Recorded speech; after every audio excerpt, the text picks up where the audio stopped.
Francisco Matarazzo, para muitos, é o maior empresário que já existiu no Brasil. E não é por menos. O italiano, que chegou ao país para tentar a sorte, anos depois viria a ser conhecido como fabricante de fábricas. Ficou para a história como pioneiro da industrialização do país e símbolo máximo do self-made man brasileiro.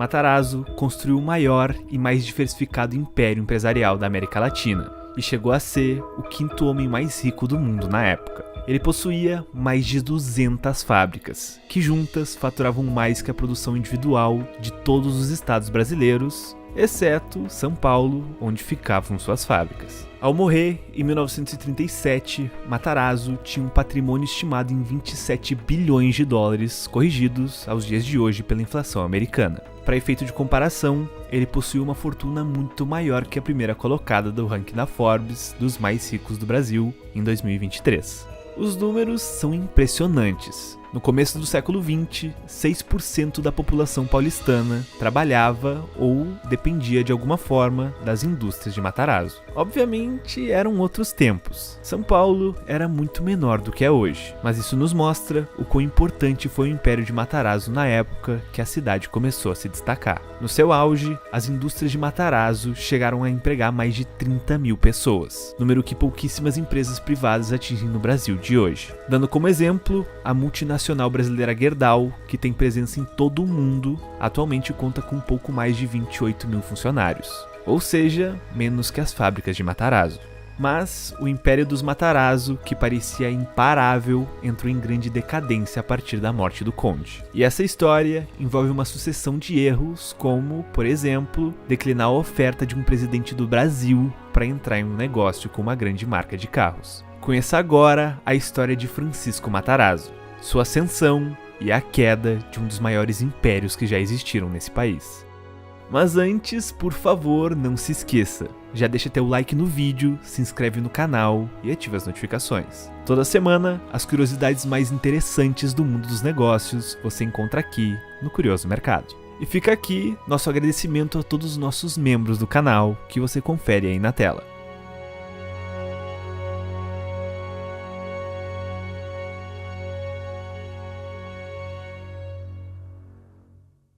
O vídeo de hoje foi patrocinado pela imersão G4 Traction do G4 Educação. E a gente queria agradecer a eles bem rapidinho aqui por isso. O G4 Traction é um programa presencial voltado para empresários que querem tracionar o seu negócio e acelerar o crescimento através de liderança, cultura, processos, venda e growth. Além de aprender com mentores com muito track record, você também irá se conectar com empresários de diversos setores para encontrar soluções, trocar experiências e fazer negócios. Se você é sócio, fundador ou CEO e quer sair do operacional para focar na estratégia do seu negócio e aprender as metodologias, ferramentas e práticas utilizadas pelas empresas que mais crescem no mundo, clica aqui no link da descrição e faça sua inscrição para participar do G4 Traction.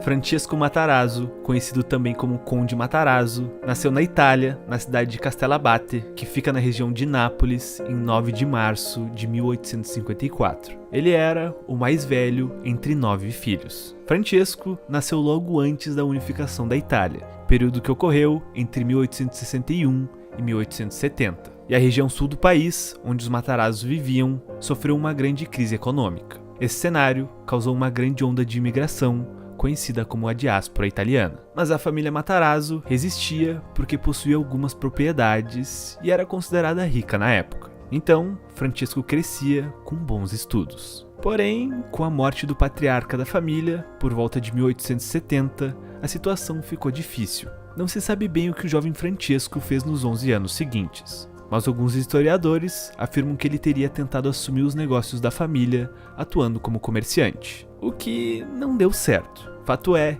que em 1881 ele se mudou para o Brasil. Segundo o próprio conde, tal decisão foi tomada por influência de um amigo de longa data, chamado Fernando Grandino, que havia conhecido o Brasil e apresentado o país como um lugar de boas oportunidades. Francesco, que aqui no Brasil virou Francisco, trouxe consigo todas suas economias. Mas, quando chegou no Rio de Janeiro, teve um grande problema.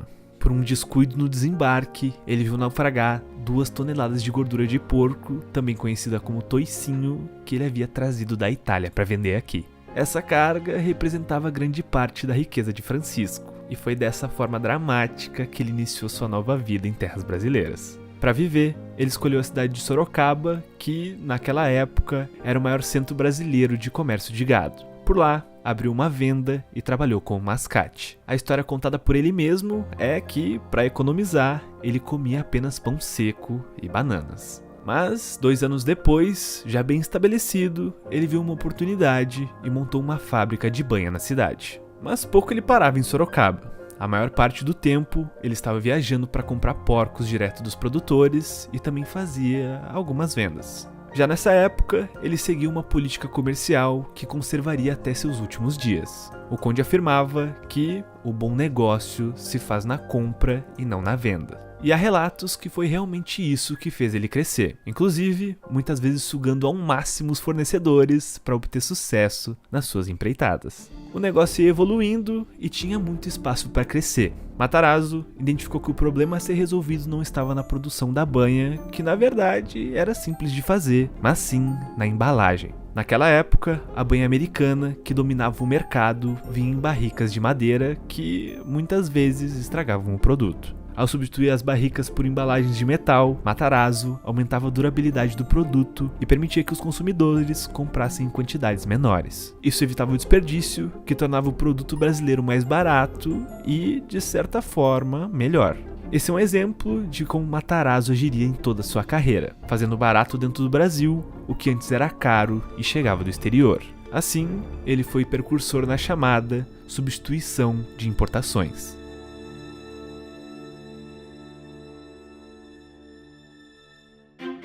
Em 1890, Francisco criou uma sociedade com seus irmãos Giuseppe e Luigi, que chegaram ao Brasil nesse meio tempo. Com isso, mudou-se para a capital São Paulo, que era muito pequena, não tinha mais que 65 mil habitantes na época. No entanto, essa sociedade durou pouco, sendo os irmãos substituídos por outro irmão, André. Além dos negócios com a banha e do comércio de secos e molhados por atacado, o conde começou a dedicar-se à importação. E ele prosperou muito rapidamente. Francisco destacava-se por suas habilidades de comerciante. Era carismático, falante, um ótimo comprador e vendia como poucos. Em 1896, ele construiu a famosa mansão Matarazzo, que viria a ser um verdadeiro ponto turístico da cidade. O terreno original compreendia 12 mil metros quadrados reservado para um grande jardim que rodeava o palacete de 4,4 mil metros quadrados. O local virou um centro turístico da cidade. As famílias se reuniam para irem ver a mansão e o famoso conde saindo de casa. Mas em 1898, quando os Estados Unidos se envolveram na guerra entre a Cuba e a Espanha, Matarazzo então presumiu que a exportação de farinha americana para o Brasil iria diminuir, o que teria como consequência uma elevação nos preços. Foi por intuição de um grande empreendedor. Então, rapidamente ele fretou um navio carregado de farinha, vinda da Argentina, para prover o mercado brasileiro. Assim, acabou abarrotando seus depósitos e, de fato, durante algum tempo, ele foi o único importador de farinha disponível no país. Além de uma fortuna, com essa e outras grandes ações comerciais, Matarazzo começou a ser uma verdadeira celebridade. Todo esse sucesso, que envolvia suas ações comerciais e as fábricas de banha, permitiram que Matarazzo conquistasse o crédito necessário para seu primeiro grande empreendimento industrial, o moinho de farinha, que foi o primeiro de São Paulo. Entendendo um pouco mais e dando contexto, São Paulo já tinha algumas dezenas de fabriquetas na época, sendo a maioria de tecelagem. Também já existiam importantes indústrias como as cervejarias Antártica e Bavária e a vidraria Santa Marina. Mas a industrialização da cidade era muito informal e, de certa forma, anárquica. Foi nessa época, sem maiores referências, que Matarazzo iniciou seu verdadeiro império. O conde viajou a Manchester, na Inglaterra, onde adquiriu máquinas e contratou engenheiros ingleses para assessorar a montagem do seu moinho. Ter um moinho, obviamente, não era por acaso. Por causa dos imigrantes italianos, a farinha era muito utilizada na alimentação, e as farinhas que chegavam aqui, na sua grande maioria, estragavam. Por isso, ele viu na construção de um moinho uma grande oportunidade, e decidiu fazer farinha de trigo no Brasil. Graças à sua credibilidade, conseguiu um empréstimo com um banco inglês e, em 10 meses, foi concluído o moinho Matarazzo. o maior e mais moderno da América Latina. Ocupando 2 quarteirões do bairro industrial do Brás, era a maior fábrica de São Paulo e suas chaminés eram um símbolo de poder. No mesmo ano, uma história um pouco menos conhecida, mas que teve grande importância para o sucesso do Conde, foi quando ele tornou-se banqueiro. Matarazzo, junto a outros italianos, fundou a Banca Comerciale Italiana de São Paulo. No entanto, depois de alguns desentendimentos, ele fundou um novo banco, a Banca Italiana de Brasília. Esses bancos deram bons lucros e acabaram servindo para a expansão do grupo Matarazzo e de outros industriais italianos. Mas novamente, pouco tempo depois, Francisco saiu da sociedade. Agora, o motivo da saída era um negócio muito melhor. O Conde assumiu a representação do Banco de Nápoles de São Paulo. Para entender como isso era um grande negócio para ele, pela lei italiana, o Banco de Nápoles detinha o monopólio das transferências de dinheiro feitas pelos imigrantes às suas famílias. E em São Paulo, no começo do século XX, metade da população era composta de imigrantes italianos. Ou seja, havia muita demanda, e para ele era perfeito. Seus negócios como banqueiro basicamente serviam para financiar as construções de suas novas fábricas, o que foi feito.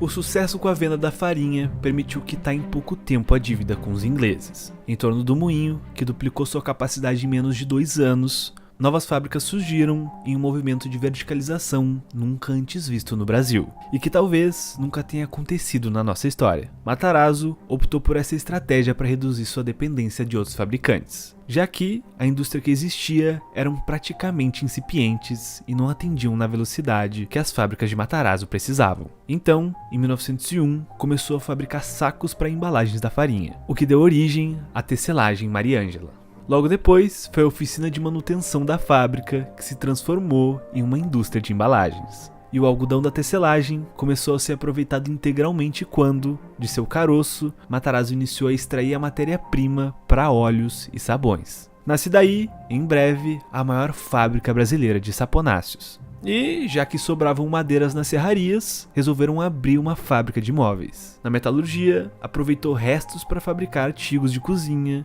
e utensílios de alumínio. Assim, sucessivamente as fábricas do grupo foram sendo abertas. Enquanto isso, ele expandia e modernizava seus negócios tradicionais, abrindo, por exemplo, moinhos até no estado do Paraná. Por lá, também abriu um grande frigorífico que era alimentado por uma pequena hidrelétrica particular. Em 1911, nasceram as famosas Indústrias Reunidas Fábricas Matarazzo, que englobava todas suas empresas e tinha sede em São Paulo, com filiais em Santos e na Argentina. Com elas, novas fábricas surgiram, uma usina de açúcar em 1911, uma fábrica de prego em 1912 e assim por diante. Nessa época, as indústrias já movimentavam milhões de dólares. Para o transporte das mercadorias entre as unidades fabris, ele criou uma rodovia ferroviária interna. Matarazzo seguia reinvestindo seus lucros, em busca do objetivo que ele chamava de emancipação industrial do Brasil. Mas a Itália, sua terra natal, nunca saiu dos seus pensamentos.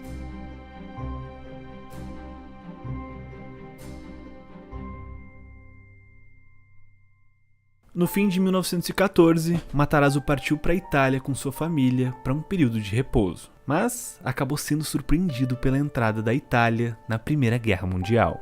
Em vez de voltar para o Brasil, Matarazzo decidiu ficar na Itália e ajudar o seu país, cuidando da distribuição de alimentos na região de Nápoles. Quem ficou cuidando das indústrias de Matarazzo no Brasil foi seu filho, Ermelino. Essa atuação fundamental na guerra lhe renderia o título de Conde do Reino, concedido pelo rei da Itália, Vittorio Emanuele III, em 1917. Mas a guerra, mesmo destruindo seu país natal, nos negócios foi favorável a Matarazzo. Com a dificuldade de importação de produtos europeus, as indústrias de Matarazzo no Brasil supriam a demanda interna. Isso fez com que a indústria do agora, Conde, e as indústrias brasileiras, em geral, crescessem muito. Ao final da guerra, Matarazzo retornou a São Paulo e seguiu seus movimentos expansionistas. Em 1919, fundou a Sociedade Paulista de Navegação Matarazzo, que era uma frota de navios cargueiros que supriam, entre outras demandas, a importação de trigo da Argentina. Um ano depois, ele adquiriu um terreno de mais de 100 mil metros quadrados no bairro da Água Branca, em São Paulo. O terreno ficava estrategicamente localizado à beira das ferrovias, o que permitiu realizar um grande sonho do conde: concentrar muitas de suas fábricas em um lugar só. Durante a década de 20, ele comprou frigoríficos, indústrias químicas, destilarias e até uma distribuidora cinematográfica. E aí veio a quebra da Bolsa de Nova York em 1929, seguida pela Grande Depressão, o que afetou o comércio exterior no mundo todo. Enquanto os grandes barões de café brasileiros entravam em ruínas e viram suas exportações caírem 40% em um ano, Matarazzo nem ligou.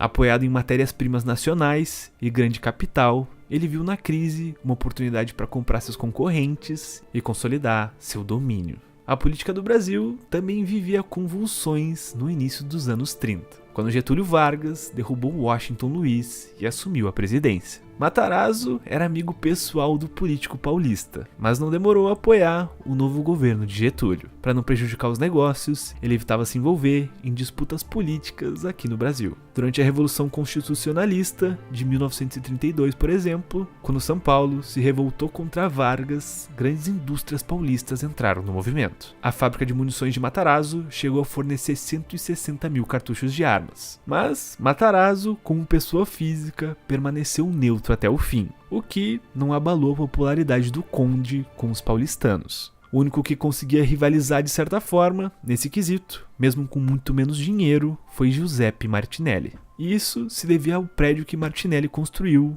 o maior da América Latina. A rivalidade era grande e envolveu grandes episódios que um dia podemos contar aqui no nosso canal, quem sabe. Mas, seguindo, como a maioria dos industriais italianos daquela época, Matarazzo e Martinelli apoiaram financeiramente o regime fascista de Mussolini. Matarazzo enviou, de uma vez só, 2 milhões de liras para a Opera Nazionale Balilla, organismo da juventude fascista. Historiadores afirmam que Matarazzo conheceu pessoalmente Mussolini em 1923, numa viagem à Itália, e que ele nutria um grande apreço pelo ditador italiano.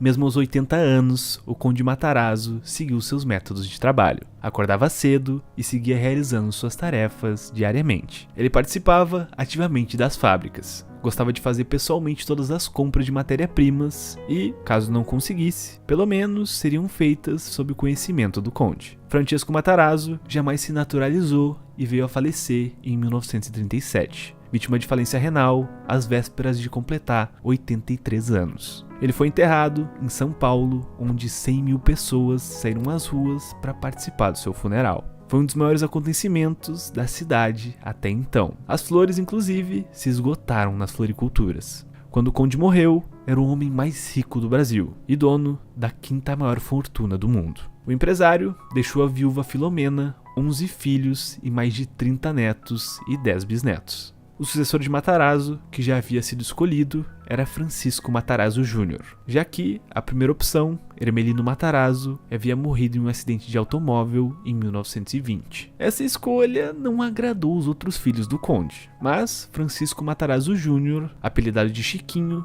conhecia muito bem as empresas, visto que trabalhava desde seus 19 anos nelas. As expansões do grupo seguiram com um novo comando até os anos 60. Durante 4 décadas, quando o grupo chegou a empregar mais de 30 mil pessoas. Chiquinho era considerado um bom administrador, mas em determinado momento, seus defeitos começaram a falar mais alto. Diferente de seu pai, Chiquinho tinha dificuldade de lidar com pessoas. Seu temperamento era pouco flexível e não conseguia confiar nos seus diretores, o que gerou um clima de desconfiança geral nas indústrias. Também apareceu uma faceta de Chiquinho que talvez tenha sido uma das grandes causas da queda do grupo: o excesso de cautela. Chiquinho mantinha as fábricas que estavam obsoletas e gerando prejuízo, e dispensava novas oportunidades. Uma delas, talvez a mais conhecida, foi quando o então presidente Juscelino Kubitschek o convidou para entrar com capital na montadora Volkswagen, que na época estava se instalando aqui no Brasil. Chiquinho declinou a oferta, alegando desconhecer o setor automotivo. Essas atitudes eram certamente contrárias às posturas de seu pai, que gostava de tomar certos riscos em inovação e, principalmente, entendia as mudanças do tempo em que vivia. Então, a partir dos anos 1960, começou o desmonte das empresas e as vendas das propriedades imobiliárias. Finalmente, em 1969, as Indústrias Reunidas Francesco Matarazzo tiveram o primeiro balanço negativo da sua história. No início de 1977, as fábricas passaram ao comando de Maria Pia, a neta mais jovem do patriarca. Maria chegou a implementar profundas mudanças, mas que não surtiram efeito. Diante de dívidas de milhões de dólares, havia pouca coisa a ser feita. Então, a partir de 1983, várias empresas do grupo entraram em concordata, iniciando o desmanche final do império, que incluiu a venda de bens, disputas familiares, ações trabalhistas e arrendamento de fábricas.